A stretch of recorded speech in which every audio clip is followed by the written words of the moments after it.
Hey guys, it's Steve here from A470RC Soaring, and you may remember, how could you forget actually if you're an avid watcher of this channel, the build of the J&H Aerospace micro bird of time, and how when I first started the project I told you that I wasn't really a builder, and that still stands. I've not had much balsa building experience really since I was a kid and my teenage years. So I haven't done anything much in the way of balsa building since then.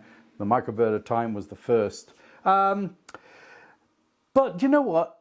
I really enjoyed that build. It was simple. There was no plan. You know, you just followed the instructions and you put it together as per the instructions. Everything was CA glued together, thin CA, and it was really easy. And I thought, you know what, now that build is complete, I fancied something else. So I went on the search for another project. The bird of time was small, 1200mm wingspan, and that's a really nice little size. And I've only got a small area here to build on.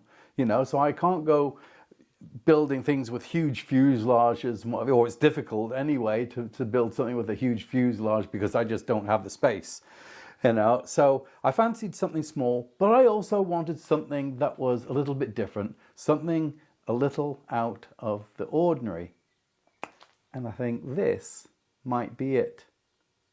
I've been a great fan of the balsa wood models from Hoellein in Germany, and I had a 3-meter model of theirs for a little while, but I sold that on. I've still got their Climax E, which is a 2-meter electric powered thermal glider with a V-tail, and I still enjoy flying that. That's a lovely little model. So I thought, let's have a look, see what else they're doing. And there was a couple of models, one of which is the Slope Infusion, which is a 2-meter slope model. All balsa again, there's no glass fiber anywhere or carbon. But I'm going to do that one later.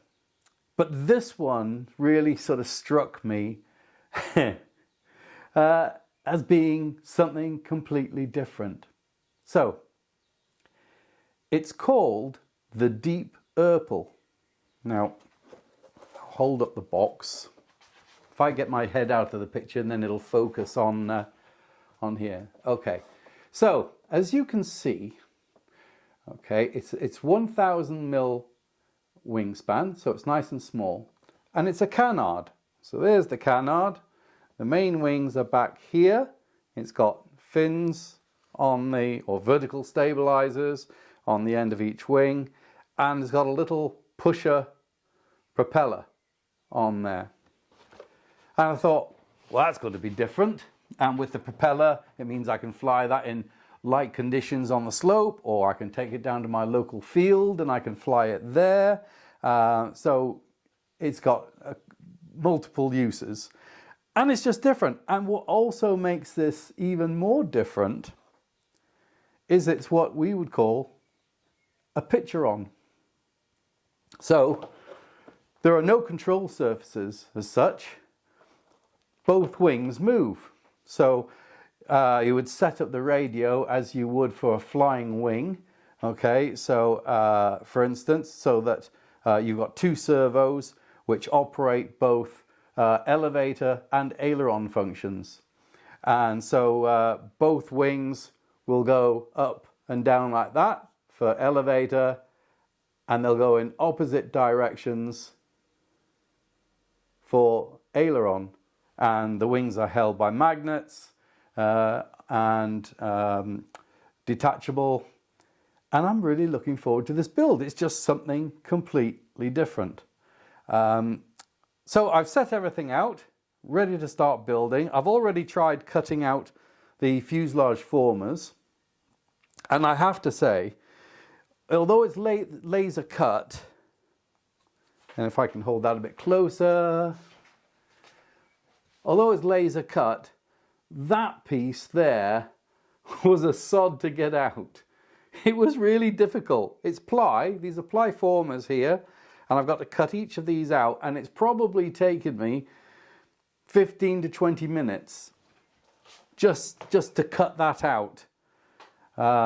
So God knows what it's going to be like on the other bits. If I hold it up to the light, I mean, I can see daylight through there. The ribs might be easier, but these formers are such complex shapes that it's probably going to take me most of this evening just to do this. But we will see. Anyway, follow me along on this build, and I'm really excited about this.